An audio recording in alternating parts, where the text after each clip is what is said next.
It's a firm rule of mine is if we're in a critique situation where you've come to me and you said, okay, I'm going to publish this book, give it to me. How can I make it better? I'm not going to hold back. I might not be right, but by God, you will get my honest opinion about what I think would make the book better. Versus if your book is published, I will never comment on what things might have been improved because, worst case scenario or best case scenario with that, one, I might be wrong and might irritate you, but two, I might tell you the absolute perfect thing that really would have made the book that much better, and there's nothing you can do about it because it's published, it's over.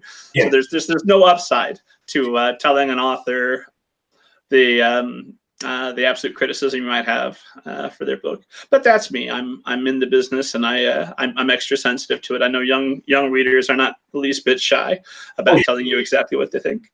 And the thing is, like, I don't ever, like, obviously, sometimes that can sting, but I don't ever want to put a young person in a position where they feel like they regretted speaking up. That's certainly there are times when a little more tact might be appreciated, but I mean, this is what I signed up for. To me, it's similar to the reviews you see on Amazon or Goodreads. I don't go out of my way to read those, but that's the contract we signed. When you buy that book, if you want to give me the best review or the worst review, that is well within your rights. I'm not going to fight it. I just, like I said, if I happen to come across some feedback I think might be useful, I try to incorporate it into something in the future. Yeah, try not to look at reviews. I won't claim that I don't because I just don't have that personal strength of character. But at a certain point, that review is not really about you, and nor is the book. You should be moving on to whatever you're going to be writing next because that book is done. It's in the past. Right. Yeah, I don't go out of my way to look at them. But sometimes stuff will just find its way to you. I found, particularly in the digital age, like people will tag you and stuff.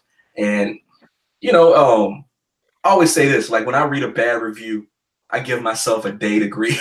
You're human. You can't help feeling a little bit personal sting when someone downs something you did. But I always say, you get a day to grieve and then you move on. Yeah, I try not to do even a full day. I'll just go.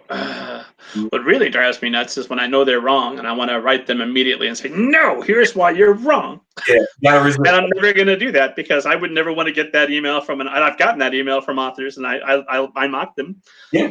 That go horribly wrong for the author too. Like it seems like a good idea in the moment, but that has much more potential to go bad. So yeah, everybody who writes resist that urge.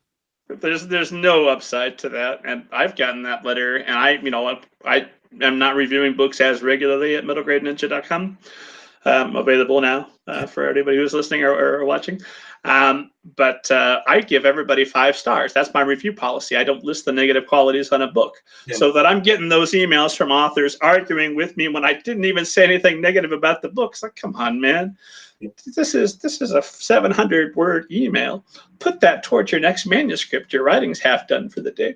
You make a good point about being in the business, because now that I'm in it, like I've had the opportunity, like I've had the offer to review for certain publications. And my whole thing is I'm not going to write a bad review. So if it's a matter of me getting to pick the books so I can pick books that I love and give them praise, I'll do it. But if you're asking me to pick somebody's work apart, that's just not my job. I don't feel like that's something I want to do. I've been on the other side of that.